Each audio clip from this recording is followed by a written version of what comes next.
Aujourd'hui, on accueille Agnès Patrou, qui est réalisatrice et qui va pouvoir vous expliquer depuis la 6e, où elle était ici il y a quelques années, jusqu'à maintenant, quel était son parcours. C'est assez amusant parce qu'à la fois ça n'a pas tellement changé, les lieux sont restés les mêmes, mais les élèves qui sont dedans, c'est pas moi.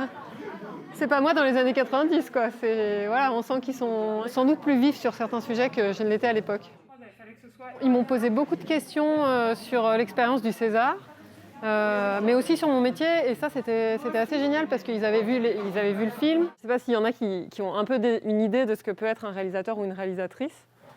C'est l'auteur du film, c'est la personne qui porte depuis le tout début, avant même que le film existe, l'histoire du film. Les réalisateurs ne travaillent pas tout seuls, il y a toute une équipe, effectivement. Alors, en cinéma d'animation, on n'a pas toujours des acteurs, mais on a des animateurs qui sont un peu l'équivalent des acteurs, parce que c'est eux qui donnent la vie aux personnages en les dessinant. Après, quand on met ça sur un ordinateur, le film, il est muet. Donc, il faut faire le bruit des pas, le bruit du vent dans les arbres, etc. Donc, il y a le département bruitage, et tout ça, on s'entoure de toutes ces personnes-là pour pouvoir faire le film. Je pense pas que je m'étais dit qu'un jour je ferais des films, parce que ça me paraissait être pour d'autres gens, qu'on peut être pas très bonne élève dans certaines matières, mais faire des choses qu'on aime après. Je crois que en tout cas, moi, c'est important pour moi de le dire, parce que ça a été dur, ces moments-là, où j'ai eu l'impression que j'allais vraiment jamais y arriver.